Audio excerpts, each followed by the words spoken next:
देखो बेटाओ, last lectures तक हमने अब तक जो पढ़ा वो डेफिनेशंस, उनके मतलब, ऑर्डर ऑफ रिएक्शन क्या होता है, मॉलिक्युलरिटी क्या होती है, इसके बाद में एलिमेंट्री और कॉम्प्लेक्स रिएक्शंस क्या होती है, उनकी टाइप्स, और rate law, rate expression, specific reaction rate, हम बहुत कुछ अब तक पढ़ चुके हैं। एक बेसिक इंट्रो जो होता है काइनेटिक्स का, और जो टर्म्स होते हैं, बेसिक टर्म्स जो इसमें यूज होते हैं, वो हम सब पढ़ चुके हैं। इनमें मैं कुछ एग्जांपल्स लेके चल रहा हूँ जिसमें आपसे ऑर्डर ऑफ द रिएक्शन से रिलेटेड क्वेश्चंस होंगे। इनमें मैंने पहला क्वेश्चन आपको दिया है, which of the following is second order reaction. तो आपको अच्छी तरह से पता है बेटा कि ऑर्डर ऑफ रिएक्शन जो होता है ये एक एक्सपेरिमेंटल वैल्यू होती है। बेटा बताया था मैंने आपको। Yes sir. Yes sir. तो इस एक्सपेरिमेंटल वैल्यू से क्लियर हो गया कि हम किसी भी रिएक्शन को देखकर केवल, मतलब थ्योरेटिकली, हम उसके ऑर्डर को नहीं बता सकते, है ना बेटा? यस बात समझ में आ रही है मेरे? हम किसी भी रिएक्शन को देखकर, दैट इज थ्योरेटिकली, उसके इक्वेशन को देखकर, केमिकल इक्वेशन को देखकर हम किसी भी रिएक्शन का ऑर्डर नहीं बता सकते, क्योंकि ऑर्डर एक्सपेरिमेंटली कैलकुलेट किया जाता है। इज दैट क्लियर बेटा? Yes sir. इसका मतलब हमसे अगर फिर भी क्वेश्चन पूछा गया है कि इनमें से कौन सी रिएक्शन सेकंड ऑर्डर रिएक्शन है, तो इसका मतलब ये तभी पूछा जा सकता है जब हमें ये रिएक्शंस उसने पहले बता दी हो। जो हमसे क्वेश्चन पूछ रहा है वो हमें पहले बता दे, तो हम उन रिएक्शंस को याद कर सकते हैं और फिर हम वो जवाब दे सकते हैं।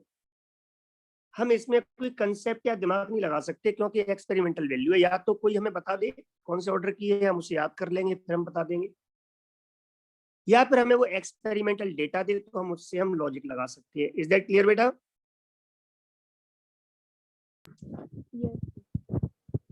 तो यहाँ पे इसने हमें कोई भी डेटा नहीं दिया है, डायरेक्ट रिएक्शंस लिख दी हैं, पूछा है इनमें से कौन सी रिएक्शन सेकंड ऑर्डर की है। तो ऐसे क्वेश्चंस आपसे पूछे जा सकते हैं, और इवन ये भी हो सकता है क्वेश्चन में कि आप लोगों से रिएक्शन देके और उसका ऑर्डर पूछ ले। जैसे मैं एक और क्वेश्चन यहाँ लिखता हूँ, आप ध्यान से देखना। सेकंड क्वेश्चन में इसके आगे लिख रहा हूँ, वो है the order of reaction 4KClO3 on heating changing to 3KClO4 and KCl is। इस रिएक्शन का ऑर्डर कितना है? अब ऑप्शन है आपके सामने, 0, 1, C, 3 और डी ऑप्शन है 4। तो अगेन हमें रिएक्शन दी हुई है और रिएक्शन देखकर हम ऑर्डर को नहीं बता सकते, क्योंकि ऑर्डर ऑफ रिएक्शन एक एक्सपेरिमेंटल वैल्यू है। ये हम जवाब केवल इस तरह के क्वेश्चंस के तभी दे सकते हैं जब हमें अलग अलग ऑर्डर के एग्जांपल्स याद हों। तो बेटाओ, इस तरह की जो डेटा बेस्ड क्वेश्चन होते हैं, ये आप लोगों की जो केमिस्ट्री +1 +2 में है, उनमें जो भी रिएक्शंस इन्वॉल्व हैं, उन रिएक्शंस में जिनके ऑर्डर मेंशन्ड हैं, केवल उन्हीं में से कोई एक आपसे पूछा जा सकता है कि एक्सपेरिमेंटल भले ही है, but now it's your duty कि जो एनसीईआरटी की आपको जो एक रेफरेंस बुक दी है, टेक्स्ट बुक जो आपको प्रोवाइड की है, उसमें जो एग्जांपल्स दिए हुए हैं, एटलीस्ट आप उनके ऑर्डर या ऑर्डर के साथ उस रिएक्शंस को याद कर ले, है ना बेटा? तो जो आपके बुक में है एनसीईआरटी में, उनसे क्वेश्चंस जरूर आपसे पूछे जा सकते हैं इस टाइप के। तो ये आपको कुछ एग्जांपल्स याद करने पड़ेंगे। ओके बेटा? Yes sir. हाँ, जैसे अब मुझे याद है कि H2 और Cl2 की जो रिएक्शन होती है, इसका ऑर्डर 0 होता है। मुझे ये याद है बेटा जी कि इसमें H2 और Br2 जो है, इसका ऑर्डर 1.5 होता है, मतलब फ्रैक्शनल ऑर्डर रिएक्शन है ये, जिसका ऑर्डर है वो आपका फ्रैक्शन में है। मुझे याद है कि N2O5 को गर्म करने पर जो टूटता है, डिसोसिएट होता है, डिकम्पोजिशन होता है, इसका ऑर्डर 1 है, ये फर्स्ट ऑर्डर रिएक्शन है। और मुझे ये भी पता है कि 4 की KClO4 का ऑर्डर जो है वो 4 होता है। हालांकि ऑर्डर 3 या 3 से ज्यादा बहुत कम रिएक्शंस के होते हैं, बट कुछ एक दो एग्जांपल्स हमें याद होने चाहिए। तो ये मुझे याद थी, है ना बेटा। ऐसे ही मुझे ये भी याद था कि H2 और I2 जो है इसका ऑर्डर सेकंड होता है। सो आंसर पहले क्वेश्चन का C और दूसरे क्वेश्चन का आंसर D। तो ये मुझे याद थी बेटा। तो आप देख रहे हो कि हाइड्रोजन की क्लोरीन से, ब्रोमीन से, आयोडीन से, अलग अलग हेलोजन से रिएक्शन होने पर अलग अलग ऑर्डर है रिएक्शन का। बट यहाँ पर एक छोटी सी बात मेंशन कर दूं मैं, हाइड्रोजन और क्लोरीन की रिएक्शन लाइट की प्रेजेंस में की जाती है, इसलिए मैं यहाँ पे H knew that is photon की एनर्जी मेंशन कर देता हूँ। ओके बेटाओ। तो इस तरह से इस टाइप के क्वेश्चंस के लिए ये मेरी ड्यूटी बनती है कि मैं डिफरेंट ऑर्डर ऑफ रिएक्शन जो हैं उनके अकॉर्डिंग रिएक्शंस और विद देयर ऑर्डर याद कर लूं। पर केवल कौन सी रिएक्शंस याद करूंगा? जो मुझे टेक्स्ट बुक में मेंशन्ड हैं, क्योंकि उनमें से ही कोई रिएक्शन मुझसे पूछी जाएगी। अब ये काम आपको करना होता है कि आप लोग अपनी बुक उठाएं और अलग अलग चैप्टर्स से उनको कलेक्ट करें और उन्हें याद करें। तो इसमें बहुत मेहनत लगेगी, टाइम भी लगता है आपको। तो इसके लिए मैंने आपको ये सारी बुक्स लिख दी हैं जिन्हें आप लोग लिख लोगे। ओके बेटाओ, और इन्हें याद करोगे। तो मैं वही आपको बता रहा हूँ कौन सी रिएक्शंस हैं, उनका आप लोग जल्दी लिख नहीं पाओगे, इसलिए आप स्क्रीनशॉट ले लेना, बाद में अपनी नोटबुक में नोट करना और उन्हें याद भी करना। ठीक है बेटा हो। तो मैं अब उसी आगे चल रहा हूँ एग्जाम्पल्स पर। तो यहाँ पर हम ये कह सकते हैं, you have to learn some examples of reactions with their order. तो मैं इस पार्ट को इरेज कर दूं बेटा? Yes sir. ओके बेटा हो, देखो आगे। मैं इसके आगे यहाँ पर जो लेकर चल रहा हूं उन्हें आप ध्यान दें।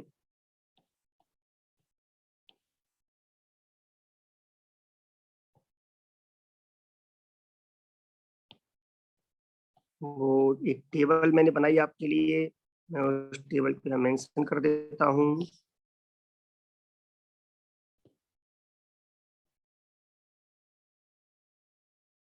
यस, आपको दिख रही है बेटा? Yes sir. Very good. इसमें एक दो बातें अभी देख लो, उसके बाद आप इसका स्क्रीनशॉट ले लेना और इसे फिर याद रखना। ठीक है बेटा हो। तो आगे देखे हो, यहाँ पर जीरो ऑर्डर रिएक्शंस के एग्जांपल्स दिए हुए मैंने आप लोगों को। ये एग्जांपल्स आपको याद करने हैं एज इट इज। इसमें मैंने एग्जांपल में जो लास्ट में लिखा हुआ है ऑक्लूजन, ये आप लोग जानते हो, गैसेस का मेटल पर जब एडजॉर्प्शन होता है तो उसको ऑक्लूजन बोलते हैं, है ना बेटा? याद आ रहा है, सरफेस केमिस्ट्री हम पढ़ चुके हैं। Yes yes sir. तो किसी भी मेटल पर गैस का एडजॉर्प्शन भी एक जीरो ऑर्डर रिएक्शन होती है, मतलब वो गैस या सरफेस किसी के कंसंट्रेशन पर डिपेंड नहीं करती।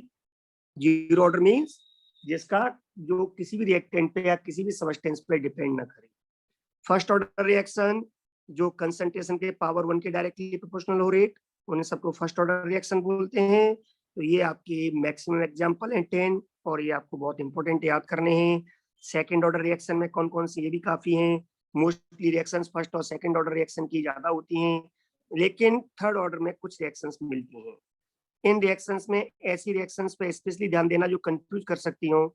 जैसे हम देख रहे हैं मोस्टली NO की जो रिएक्शंस हैं वो सभी रिएक्शंस में बेटा आपका थर्ड ऑर्डर है, लेकिन यहाँ पे आप देखोगे तो NO की एक रिएक्शन ऐसी भी है जिसमें सेकंड ऑर्डर है।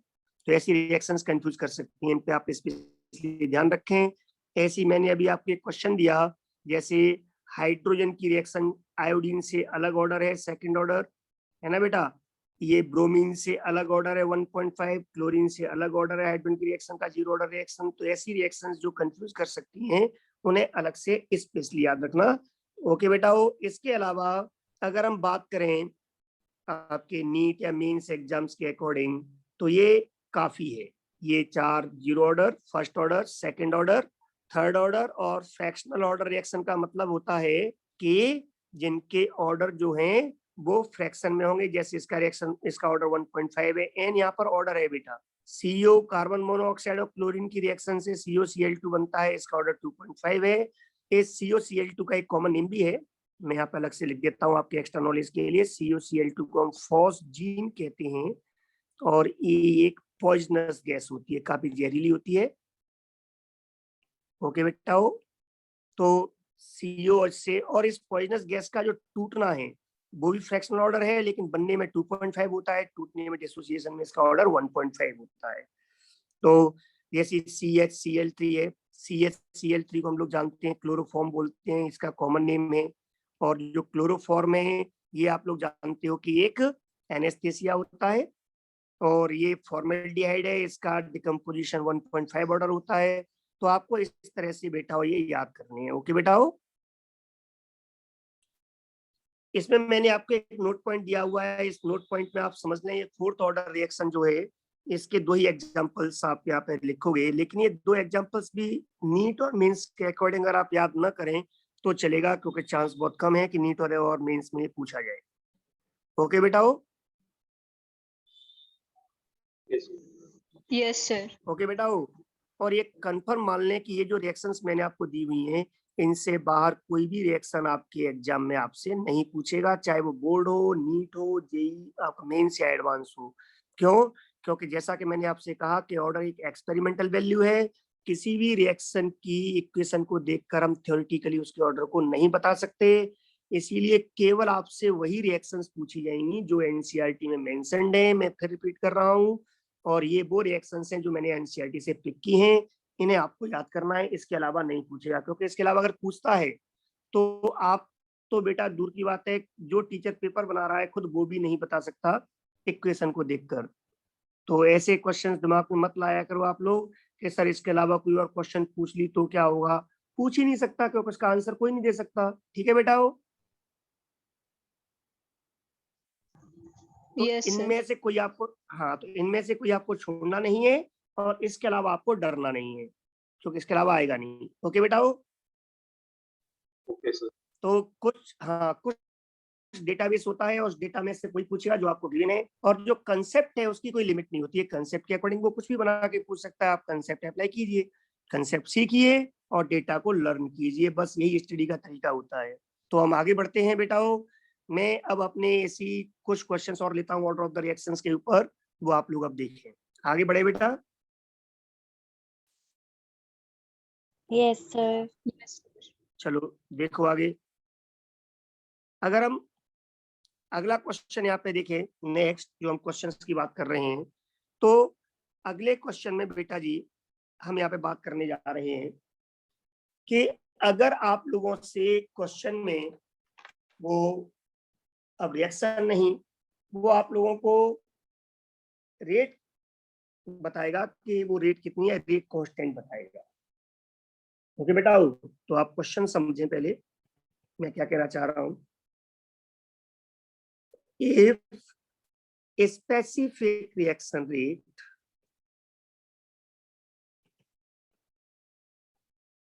of reaction A to product, ये कोई रिएक्शन है, इसके लिए specific reaction rate is 2 into 10⁻⁻² per second, then order of reaction, अब 4 ऑप्शन हैं आपके सामने। पहला ऑप्शन है 0, दूसरा ऑप्शन है 1, तीसरा ऑप्शन है 2 और फोर्थ ऑप्शन है 3।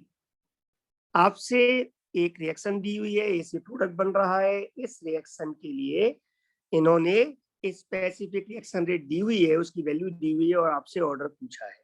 तो अब ये क्वेश्चन कैसे सॉल्व करोगे आप लोग, तो अब आप इस चीज को समझो बेटाओ, इसके सॉल्यूशन को आप दिमाग में सेट रखें और ये देखें कि जब भी क्वेश्चन हमें पूछा जाए तो आपको क्या आइडेंटिफाई करना है। जब भी आपको क्वेश्चन में बेटा हो स्पेसिफिक रिएक्शन रेट दिया हुआ हो, और स्पेसिफिक रिएक्शन रेट को आपको याद होगा अच्छे से बेटा हो, हमने रेट कांस्टेंट बोला था, याद आ रहा है बेटा? Yes, sir. Yes, sir. Rate constant in special conditions is called specific reaction rate. और स्पेशल कंडीशन क्या थी? जब एक्टिव मास सभी रिएक्टेंट्स का 1 मोल पर लीटर हो। ओके बेटाओ, तो इसका मतलब ये हुआ कि हमें यहाँ पर रेट कांस्टेंट के की वैल्यू दी हुई है, और अगर रेट कांस्टेंट की वैल्यू हमें दी हुई है तो हम यहाँ पर इस रेट कांस्टेंट को एक बार फिर से पढ़ते हैं। आपको याद होगा किसी भी रिएक्शन के लिए अकॉर्डिंग टू रेट लॉ के according for any reaction rate of the reaction is directly proportional to concentration of reactants पे सम पावर्स। मान लो पावर n है, और जो पावर होती है उसको हम क्या बोलते हैं बेटा? ऑर्डर ऑफ द रिएक्शन बोलते हैं। क्या बोलते हैं पावर को? Order of reaction. ये हम लास्ट क्लासेस में पढ़ चुके हैं definition. Order of the reaction rate law में कंसंट्रेशन की जो पावर्स होती हैं उनका सम होती है। यहाँ पर एक ही है रिएक्टेंट, तो वही ऑर्डर ऑफ द रिएक्शन हो जाएगा। इज दैट क्लियर बेटा?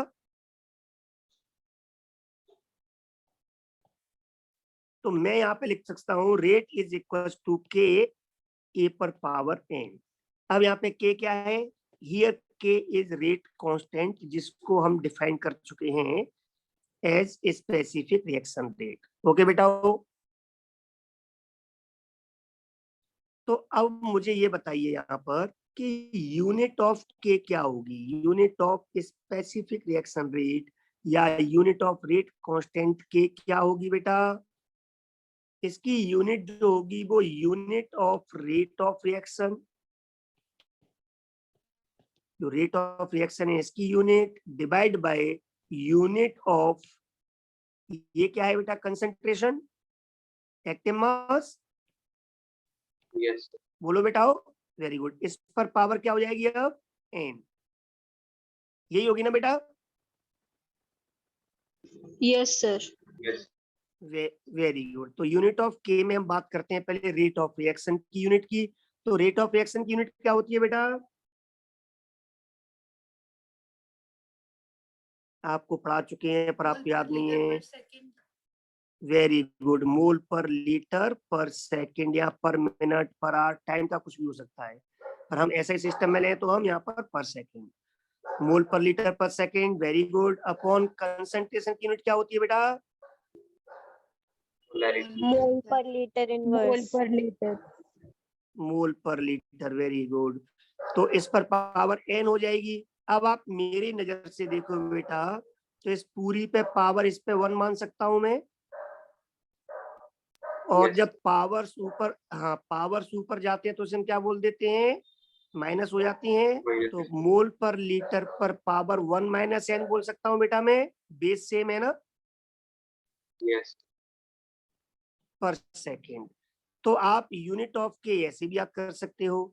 आप इस यूनिट ऑफ के को ऐसे भी याद कर सकते हो। मोल पर लीटर को मोलरिटी बोलते हैं, 1 माइनस एन पर सेकेंड। आप इसको ऐसे भी याद कर सकते हो कि आप इस ब्रैकेट को ओपन कर दें तो मोल पर पावर 1 माइनस एन, लीटर पे पावर 1 माइनस एन, की पे एन माइनस 1 हो जाएगा क्योंकि पावर -1 है, मल्टीप्लाई होगी तो ये एन माइनस 1 हो जाएगा, एंड पर second. You can learn unit of के इन 3 फॉर्मेट्स। इज दैट क्लियर बेटा? Yes, sir. Yes, very sir. Good, very good. तो बेटाओ जब आपको ये, अब आपको मैं इनको मार्क कर देता हूँ, ये यूनिट्स आपको स्पेशली फाइनली याद रखनी है। मैंने आपको ड्राइव करके बताई हैं यूनिट्स कैसे निकाली हमने, लेकिन आपको डेरिवेशन से कोई मतलब नहीं है। आप सिर्फ यूनिट्स को याद रखें, ये सफिशिएंट है। तो जब भी हमें यूनिट पता है अगर रेट कांस्टेंट की, तो हम लोग उसकी वैल्यू के बजाय रेट कांस्टेंट जो हमें गिवन है बेटा, उस रेट कांस्टेंट की केवल यूनिट से पता लगा सकते हैं कि ऑर्डर ऑफ द रिएक्शन क्या होगा। तो ये न्यूमेरिकल नहीं है, ठीक है बेटा? वो कैसे पता लगा सकते हैं कि मेरे अकॉर्डिंग किसी भी ऑर्डर की जो यूनिट होती है रेट कांस्टेंट की, वो मेरे अकॉर्डिंग क्या होती है बेटा? मोलरिटी 1/n पर सेकेंड में इसका यूज कर रहा हूं। ये मेरे अकॉर्डिंग है ऑर्डर। और रिएक्शन के अकॉर्डिंग ऑर्डर क्या है? रिएक्शन के अकॉर्डिंग रेट कांस्टेंट की यूनिट है पर सेकेंड। ओके बेटा?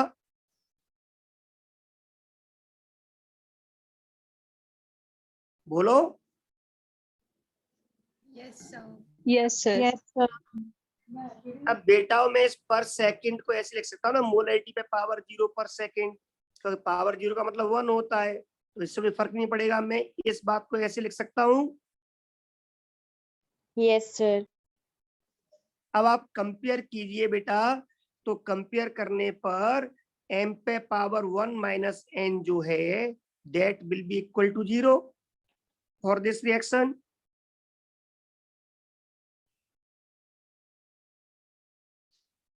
तो n इज इक्वल टू कितना आ गया बेटा?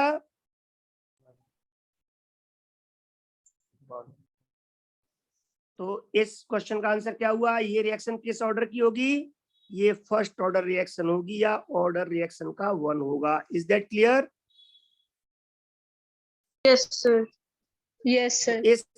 इस तरह से अगर आपको किसी भी क्वेश्चन में रेट कांस्टेंट या स्पेसिफिक रिएक्शन रेट गिवन है, तो डायरेक्ट आप उसकी यूनिट को चेक करके इन यूनिट से कंपेयर करके आप order of the reaction find कर सकते हो। Is there any problem? No, sir. No, sir. Very good, ठीक है ना। चलो मैं अभी एक इसी में क्वेश्चन रिपीट करता हूँ, सेम क्वेश्चन यहीं पे ले रहा हूँ, बस थोड़ा सा मैं चेंज कर रहा हूँ, आप ध्यान देना। मैं आपसे कहूं कि अगर कोई रिएक्शन है A2 प्रोडक्ट जिसके लिए रेट कांस्टेंट दिया है 2 × 10 पे पावर -2, अब मैं वैल्यू चेंज कर रहा हूं इसकी यूनिट की, और अब मैं यूनिट लिख रहा हूं, ध्यान देना आप लोग, इज लीटर पर मोल पर सेकेंड। अब बताओ बेटा ऑर्डर ऑफ रिएक्शन क्या होगी? ये सेकंड क्वेश्चन है, इसका आंसर क्या होगा? तो अब आपको लीटर मोल इनवर्स में दिया हुआ है बेटा हो, तो आप लोग यहाँ पर जो लीटर मोल वाला जो है उससे कंपेयर कर लो।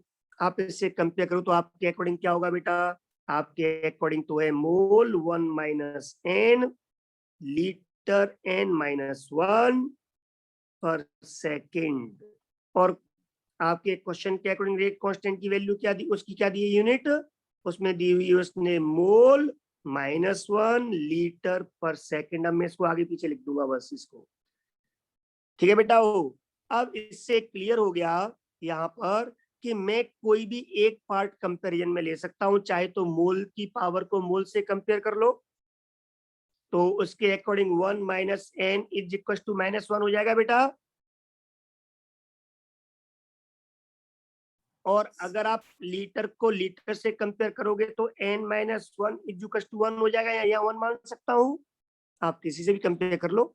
अगर आप यहाँ से कंपेयर करते हो तो n कितना आएगा? 2, और अगर आप मोल की पावर से कंपेयर करोगे तो भी n कितना आएगा बेटा? 2। Is that clear? Yes, sir. Yes, तो sir. अब आंसर क्या हो गया? 2।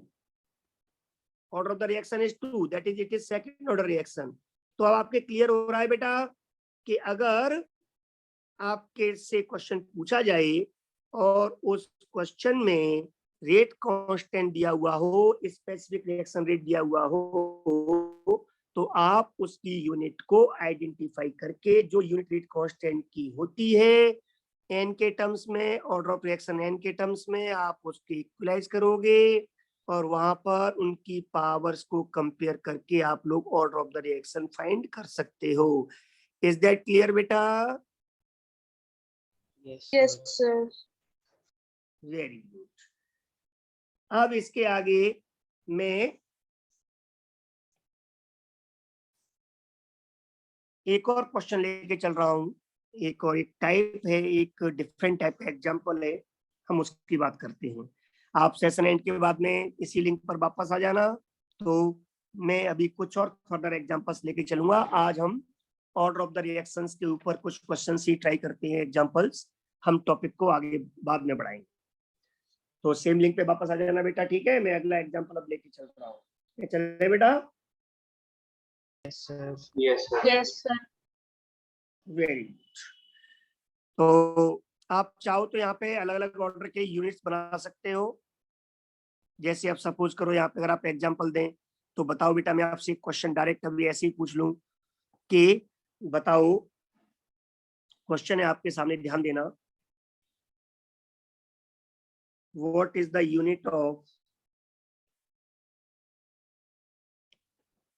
यूनिट ऑफ रेट कांस्टेंट और specific reaction rate for zero order reaction.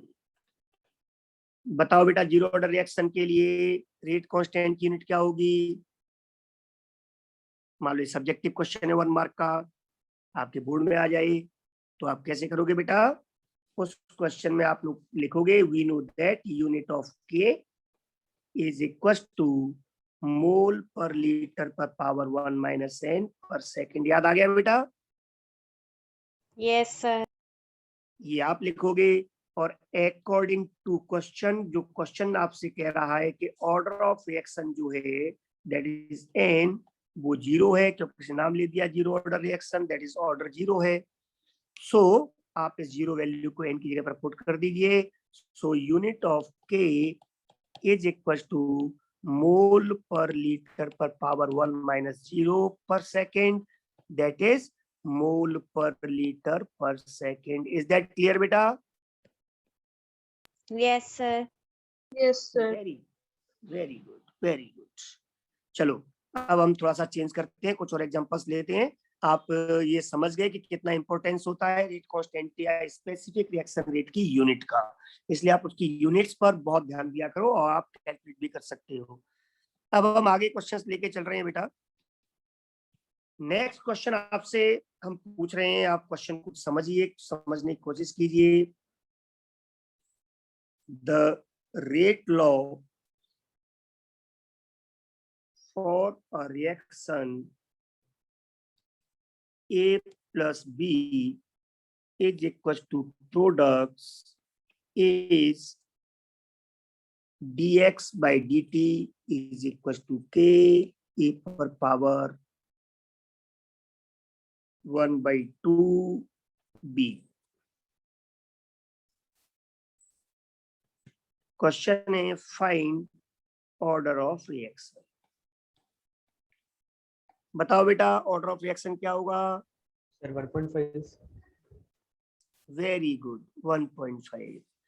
तो ये आपका क्वेश्चन इस टाइप का जो है, वहां तो कोई दिक्कत ही नहीं है, कोई प्रॉब्लम ही नहीं है बेटा। अगर कभी भी आप लोगों को, आप सॉल्यूशन पे ध्यान दें, अगर कभी भी आप लोगों को रेट लॉ, जिसको हमने आपको याद हो रेट एक्सप्रेशन भी कहा था, तो अगर आपको किसी भी रिएक्शन के लिए रेट एक्सप्रेशन या रेट लॉ दिया हुआ है बेटा, तो वहां पर क्या होता है? वो रेट, ये dx by dt किसको शो कर रहा है बेटा? रेट ऑफ द रिएक्शन को, change in concentration upon time taken, instantaneous rate. याद आ रहा है बेटा आपको? dc by dt। हाँ, तो रेट अब कौन सा है? इंस्टेंटेनियस या एवरेज, इससे मतलब नहीं है। हम यहाँ पर मोस्टली रियल रेट, और रियल रेट क्या होती है? इंस्टेंटेनियस। तो इसलिए हम रेट जो लिख रहे थे बार बार वर्ड, उसकी जगह पर dc by dt या dx by dt यूज कर सकते हैं। तो रेट ऑफ द रिएक्शन में हमने पढ़ा हुआ है रेट लॉ में कि ऑर्डर क्या होता है बेटा? अगर रेट लॉ लिखा हुआ हो तो उसमें ऑर्डर ऑफ रिएक्शन होता है sum of the powers raised on concentration terms. जो कंसंट्रेशन जो टर्म्स यूज हो रहे हैं उस रेट लॉ में, कंसंट्रेशन वाले जो पार्ट है उन पर जो पावर्स होती हैं उनके सम को हम ऑर्डर ऑफ रिएक्शन बोलते हैं। डेफिनेशन भी थी अपनी, याद आ रही है बेटा?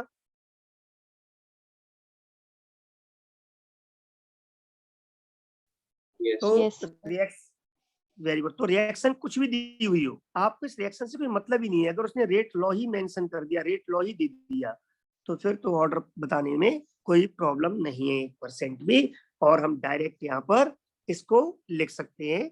सो यहाँ पर order of reaction n is equal to power a पर कितनी है? 1/2, और b पर पावर कितना है? 1। जहाँ पे पावर दिखाई नहीं दे रहा है उसको हम क्या बोलते हैं? 1। तो बेटा कितना हुआ? इसको आप 3/2 लिख दो, या आप इसको 1.5 लिख दो, या इसको 1.5 लिख दो, वो आपकी चॉइस है। वो तो ये तो मैथ का पार्ट हो गया, कैसे भी लिखो, जो भी ऑप्शन होगा आप आंसर कर देंगे। इज दैट क्लियर बेटा? Yes, sir. Very good. ऐसे ही आपसे ऑर्डर दे करके रेट लॉ पूछ सकता है, रेट एक्सप्रेशन पूछ सकता है। वो कैसे, उस क्वेश्चन को आप देखो। मैं अगर आपसे कहता हूं if order of reaction with respect to A and B is 1 and 1.5 respectively,